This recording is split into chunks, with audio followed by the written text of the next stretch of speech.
Ah, enfin, c'est l'été. Enfin, pas vraiment l'été d'aujourd'hui, parce qu'on est en 1914. Tu te promènes dans une grande ville d'Europe.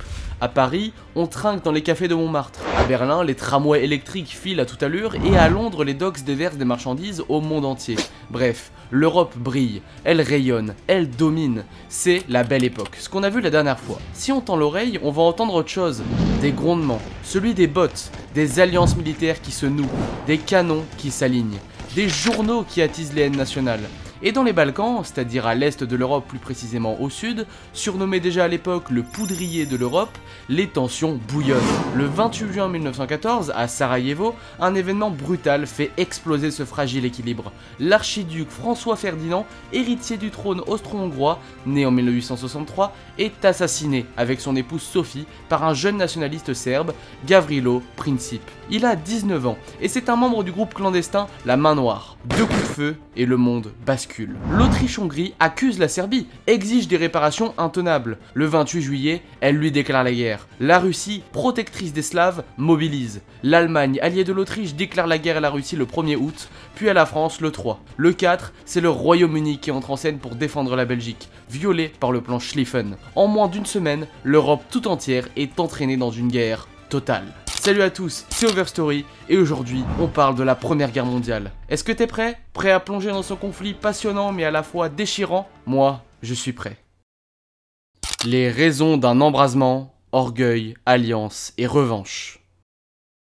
Ok, retour un instant dans les salons feutrés de l'Europe et de la Belle Époque. On évoque la paix perpétuelle, on vante le progrès technique, on rêve d'un avenir radieux. Pourtant, sous ce vernis, des volontés belliqueuses mijotent depuis des décennies. En fait, depuis que l'Allemagne est unifiée en 1871, elle est gouvernée par l'empereur Guillaume II, né en 1859 et mort plus tard en 1941. C'est un petit-fils de la reine Victoria. Depuis son avènement en 1888, il a promu une politique de ce qu'on appelle Weltpolitik, visant à hisser l'empire allemand au rang de puissance mondiale, quitte à rompre avec la réelle-politique de Bismarck. Et toi, qu'aurais-tu ressenti à sa place? Un besoin irrépressible de rivaliser avec la Royal Navy pour une place au soleil, comme affirmait Bernard von Bülow en 1897?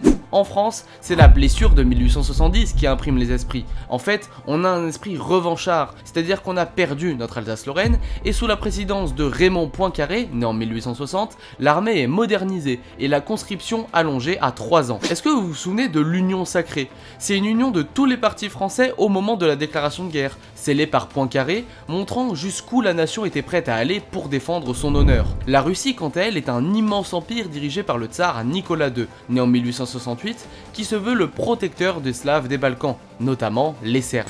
Et en ordonnant la mobilisation générale le 30 juillet 1914, il se place face à son peuple et à ses alliés, conscient que tout recul serait perçu comme une capitulation.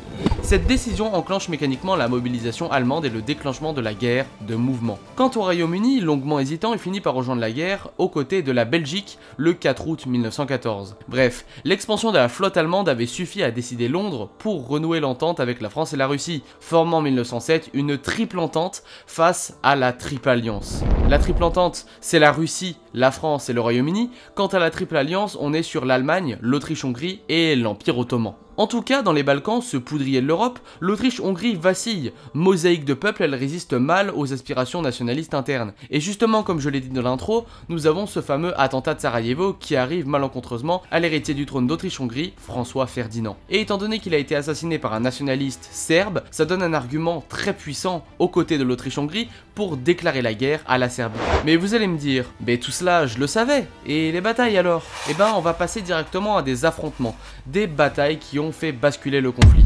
On va commencer avec celle de Tannenberg, qui commence du 26 au 30 août 1914.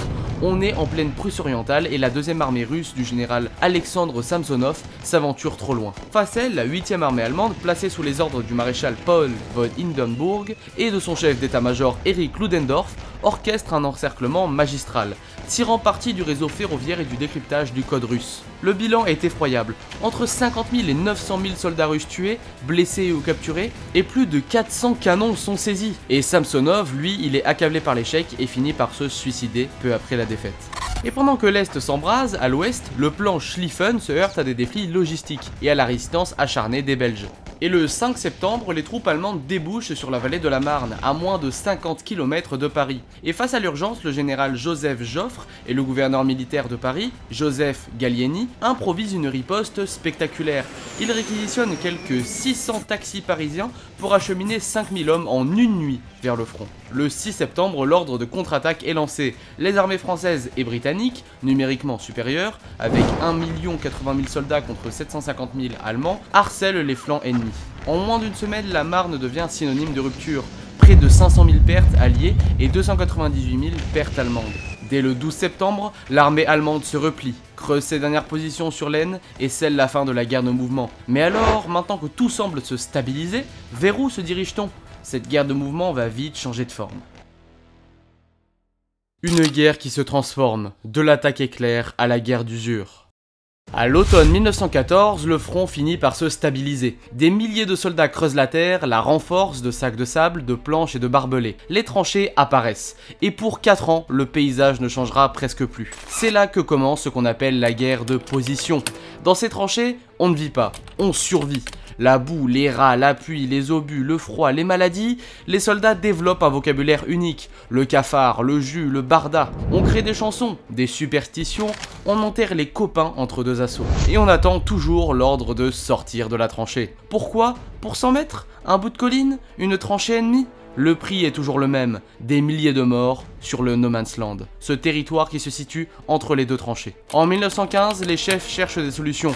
Les Dardanelles, par exemple, c'est l'idée d'un front périphérique, une percée en Turquie contre l'Empire ottoman, allié des empires centraux, donc de l'Allemagne, depuis octobre 1914. Ça vient tout droit de l'idée de Winston Churchill, alors premier lord de l'amirauté. Il pense pouvoir forcer le détroit, atteindre Istanbul et réapprovisionner la Russie. Mais le terrain est mal connu, les Ottomans mieux préparés qu'espérés. En avril 1915, les soldats australiens et néo-zélandais débarquent à Gallipoli. Ils sont pris sous le feu. Pendant 8 mois entiers, les combats font rage. Le commandant ottoman, Mustafa Kemal, futur père de la Turquie moderne, organise une défense acharnée. Résultat, 250 000 morts et blessés de chaque côté. Un échec total. Churchill est discrédité, le prestige ottoman est restauré. Pendant tout ce temps, sur le front occidental, Verdun se prépare. Mais n'allons pas trop vite en besogne. Vous croyez que ce conflit ne concerne que les pays européens? Souvenez-vous du chapitre précédent, les Européens ne sont plus seulement dans leur métropole. L'extension du conflit, guerre mondiale, empires coloniaux et révolution. Pendant que les fronts s'enlisent, une autre dimension du conflit s'ouvre, la mondialisation de la guerre. Dès 1914, les colonies sont appelées en renfort. L'Empire britannique mobilise les soldats de ses dominions. On peut parler des Canadiens qui s'illustrent à Ypres, les Australiens et Néo-Zélandais qui saignent à Gallipoli, les Indiens dont plus d'1 million servent dans les tranchées et les hôpitaux de l'Empire. Et aussi, on a la France, parce qu'elle fait appel à ses troupes coloniales d'Afrique. Tirailleurs sénégalais, goumiers marocains, travailleurs indochinois, plus de 600 000 hommes issus de l'Empire servent sous le drapeau tricolore. Et pour toi, tu imagines ce que ça veut dire? Être arraché à ta terre natale, envoyé à 6000 km de chez toi pour creuser, charger ou mourir directement pour une guerre qui n'est même pas la tienne. Le conflit, il touche aussi l'Afrique, et aussi les colonies allemandes. Souviens-toi, le Togo, le Cameroun, l'Afrique orientale allemande sont attaqués par les Français et les Britanniques. Ouais, les Allemands ont aussi des colonies, en moindre quantité, mais tout de même.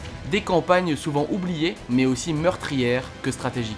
Et dans les Balkans, en Italie et aussi en Mésopotamie, de nouveaux fronts s'ouvrent. Le conflit devient tentaculaire. Et puis vient 1916, l'année du basculement, de la souffrance totale. En février, le général allemand Erich von Falkenhayn lance l'opération la plus cynique du conflit. Son objectif? Non pas de prendre Verdun, mais d'y attirer l'armée française et là, je cite, saigner à blanc. Verdun, c'est un enfer de feu, de boue, d'acier, et les soldats vivent dans les tranchées. Les abris, les boyaux, on y meurt broyé, enseveli et gazé. On y devient presque fou. Le général Philippe Pétain, nommé à la tête du secteur, organise une résistance inédite. Il fait venir des renforts par la voie sacrée, cette route de Bar-le-Duc à Verdun, où passent jusqu'à 3000 camions par jour. Il impose une rotation des troupes. Tous les soldats passent par Verdun, ce qui en fait une expérience partagée, un symbole. Verdun, c'est 300 jours de combat, 60 millions d'obus, plus de 700 000 morts, blessés et disparus. Et pourtant, la ligne ne bouge presque pas. À l'été, les Alliés répliquent. La bataille de la Somme s'ouvre le 1er juillet 1916. C'est le carnage. En quelques heures, les Britanniques perdent 57 000 hommes, dont 19 000 tués. Le commandement, mal préparé, croyait que les barbelés seraient soufflés par l'artillerie. Ce fut une erreur dramatique, parce que la Somme dure jusqu'en novembre. Plus d'1 million de pertes. Des innovations apparaissent, comme les chars d'assaut par exemple, qui font leur apparition le 15 septembre. Les avions aussi, qui commencent à jouer un rôle stratégique. Bref, ça change rien, le résultat est minime. La guerre devient une guerre de l'attrition. Une guerre pour user, non pour conquérir. Et ça, c'est nouveau. C'est moderne, mais c'est aussi terrifiant. Parce qu'en 1917, c'est aussi l'armée des ruptures. Les sociétés craquent, les empires se fissurent. En Russie, la situation devient intenable. Les pertes militaires sont colossales. Les villes manquent de pain et les désertions explosent. Et c'est en mars 1917, ou en février selon le calendrier russe, que le tsar Nicolas II abdique. Le pouvoir passe à un gouvernement provisoire dirigé par Alexandre Kerensky qui choisit de poursuivre la guerre. Mais ce choix le perdra. En octobre 1917, Lénine et les bolcheviks, avec le soutien des soviets et des gardes rouges, renversent le pouvoir. La révolution communiste triomphe. Lénine, exilé en Suisse et ramené en Russie grâce aux Allemands, impose la paix à tout prix. Le 3 mars 1918, c'est le traité de Brest-Litovsk qui est signé. La Russie cède la Pologne, l'Ukraine, la Finlande et les pays baltes. Une reddition presque humiliante. Mais Lénine veut bâtir l'Union soviétique sur les ruines de l'Empire. Côté ouest, un autre géant s'éveille. Ce sont les États-Unis. Neutres depuis 1914, les Américains basculent en avril 1917. Est-ce que tu sais pourquoi? À cause des sous-marins allemands. En 1915, le Lusitania est coulé. On y compte 1200 morts, dont 128 américains. Et en 1917, l'Allemagne relance la guerre sous-marine à outrance. Et surtout, le télégramme Zimmermann, intercepté par les Britanniques, révèle que l'Allemagne propose au Mexique une alliance contre les États-Unis. L'opinion publique bascule. Le président Woodrow Wilson, qui promettait de garder l'Amérique à l'écart, demande au Congrès la guerre pour sauver le monde, pour la démocratie. Et là, c'est le choc. Car l'Amérique, c'est une industrie intacte, une armée fraîche et une capacité logistique inégalée. Les premiers soldats arrivent dès juin 1917, on les appelle les Samis, en référence à l'oncle Sam. Face à l'arrivée des troupes américaines, l'Allemagne tente le tout pour le tout. Le général Ludendorff, désormais au cœur du commandement, lance une série d'offensives massives. L'opération Michael en mars 1918 et d'autres en juillet. Et au début, ça marche, parce que les lignes alliées cèdent. Les Allemands avancent jusqu'à la Marne, on croit revivre 1914. Mais les troupes sont épuisées et les pertes irrécupérables, les ravitaillements en souffrance et surtout les Américains arrivent par dizaines de milliers chaque semaine. En juillet, lors de la seconde bataille de la Marne, les Alliés contre-attaquent. C'est le début de l'offensive des 100 jours. Sous le commandement du général Ferdinand Foch, français nommé commandant suprême des forces alliées, les anglo-français, les Américains, les Belges, les Canadiens, les Australiens lancent une série de percées coordonnées. Et c'est le 8 août 1918 que la bataille d'Amiens marque ce que Ludendorff appellera le jour noir de l'armée allemande. Des milliers de prisonniers, un front en débandade. Les lignes de la Hindenburg Line, considérées imprenables, sont franchies. Dans les semaines qui suivent, la Bulgarie capitule le 29 septembre, puis l'Empire ottoman capitule à son tour le 30 octobre. Et l'Autriche-Hongrie le fait en s'effondrant le 30 novembre. Des mouvements nationalistes surgissent en Tchécoslovaquie, en Yougoslavie, en Pologne, l'Empire des Habsbourg, vieux de 400 ans, se disloque. Enfin, en Allemagne, le peuple gronde. Des mutineries éclatent dans la marine à Kiel. Des conseils de soldats et d'ouvriers se forment. Le 9 novembre, l'empereur Guillaume II abdique. La République est proclamée. Et 2 jours plus tard, le 11 novembre 1918, à 11 h du matin, dans un wagon stationné à Rotonde, l'armistice est signé. Les canons se taisent, c'est la fin de la Première Guerre mondiale, du moins sur les pays principaux. Tu l'as vu. La Première Guerre mondiale n'a pas été un affrontement local, c'est un séisme mondial, une mutation totale de la guerre. Elle a mobilisé plus de 70 millions de soldats, causé plus de 18 millions de morts, brisé 4 empires, vu naître le communisme et les États-Unis comme une puissance mondiale. Elle a aussi bouleversé les sociétés, les mentalités, la culture. Elle a transformé la guerre en une affaire de masse, une affaire de propagande, mais aussi d'affaires industrielles. Les frontières redessinées en 1919 au traité de Versailles préparent déjà les conflits suivants. Et les cicatrices, dans les paysages, dans les corps et dans les cœurs, sont encore présentes. Enfin, j'aimerais terminer avec une citation de Georges Clemenceau, président du Conseil français pendant la guerre. La guerre, c'est une chose trop grave pour la confier à des militaires. Voilà, je vous remercie de m'avoir regardé. Si cette vidéo t'a appris quelque chose, n'hésite pas à t'abonner à Overstory, à liker et à commenter, etc. Sachez qu'une grande partie des gens qui regardent les vidéos ne sont pas abonnés, plus de 98%, alors je vous le demande, abonnez-vous. Bref, je vous dis à bientôt pour de nouvelles histoires.